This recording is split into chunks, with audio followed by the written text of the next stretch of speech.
Well, hello there, friends. Look at this right here. Just look at the way the light glides across the surface. It's like liquid glass, and that's the dream, isn't it? To pull out every beautiful little band and detail that nature tucked away inside. But sometimes when we try, we end up with little scratches and dull spots. It can feel like you're doing all that work for nothing. But what if I told you that doesn't have to happen? What if we said there are no mistakes here, just happy accidents and opportunities to learn? There is a wonderfully simple little method that will give you a perfect finish. And the secret isn't some expensive, complicated machine. It's our good old friend, the Sharpie. And today, we're going to use it to take all of the guesswork out of polishing, and we'll create something truly beautiful together. First, let's get our world in order. We'll need a flat lap grinder, just like this one. The most important thing is that it has a speed control, because we're going to take our time. There's no rush. Next, we need our progression discs. We'll start with 2 diamond discs, a coarse 80 grit and a smooth 180 grit.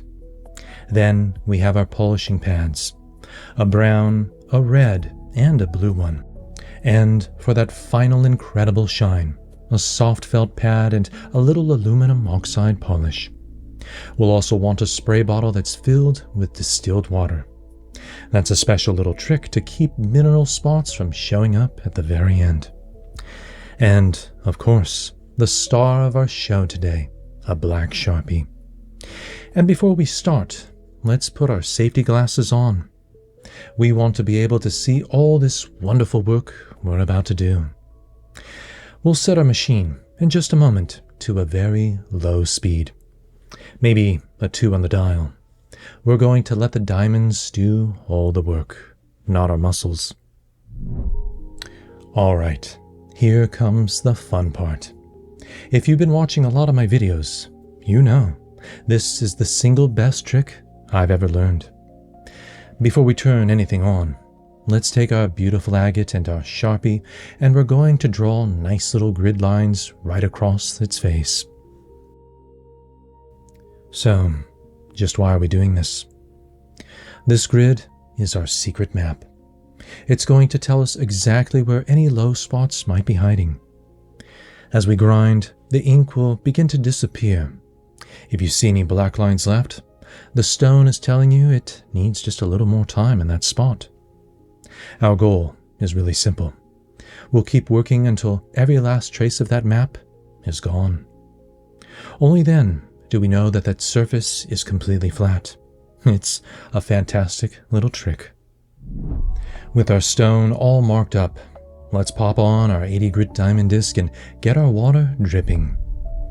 Now, let's place the agate on the spinning disc. There's no need to press hard.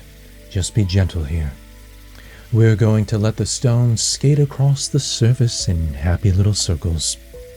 Let the weight of the stone and the diamonds do all the work. The goal here is to just do our initial shaping.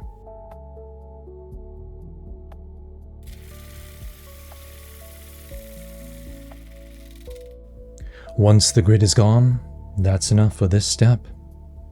Now, let's swap to our 180 grit friend.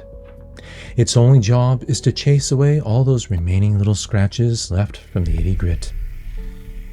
Just keep it moving around so it's a nice, happy little rock. After a little while, we'll rinse the stone and hold it up to the light. If you see any scratches, it just means it needs a little more love. When it looks like all the scratches are gone, though, we have a perfect canvas. Just look at that. The surface is perfectly flat, and we built a wonderful foundation for our polish. If you're having a good time creating this with me, maybe take a second and tap that like button. It's a small click that makes a big difference for our happy little corner of the internet. Okay, Let's make this stone shine. The hard work is over. Now we get to the real magical part. We'll move from our diamond discs to our brown pre-polished pad. Keep the water dripping and the speed low. The technique changes just a little bit here. Our touch gets even lighter. We're just going to let the agate almost flow to a dance across the pad. You'll feel the pad start to grab the stone just a little bit as it works. That's a good sign. It's telling you the magic is happening. After the brown pad gives us a nice, even matte finish, we'll do a quick pass on the old red disc. This just defines the surface even more and prepares it for that nice, deep shine. Just beautiful. This is where it all comes together. We're going to switch over to the old blue disc. With an ultra light glide, you'll see a glassy surface start to peek out. It happens really fast. And now for the final step, the one that delivers that true mirror finish. Oh boy. Let's get our soft felt pad. Now, I've got my pad laced with aluminum oxide powder. This step is really important. We want to use distilled water. I'm just going to spritz a little bit on the pad, nothing too crazy. I'm then going to take my rock here and kind of help rub that water right into the pad. It's going to get it nice and beautifully wet. We're going to turn our machine back on to its lowest speed. And here, our touch has to be the lightest of all, like a whisper. We just let the agate ghost across the surface. As the pad starts to dry a bit, a little warmth begins to build up, and that's what brings out that incredible liquid shine. All right, I think our work here is done. Let's have a look. That's what it's all about. A perfect, radiant, flat polish. Just beautiful. No scratches, no dull spots. Every beautiful little secret inside that stone is now on perfect display. And the secret wasn't force. It was just being patient. It was our little Sharpie map guiding us and using a lighter and lighter touch every step of the way. We took a simple stone and, using a gentle system, we unlocked all the beauty hiding inside. You can do this too. That feeling of frustration is over. So grab a stone you love, grab a Sharpie, and try this. I promise you'll be amazed at what you can create. If you've enjoyed this and want to work on more projects together, make sure you subscribe and ring that bell. I'd love to hear what kind of stone you're going to polish. So let me know in the comments below.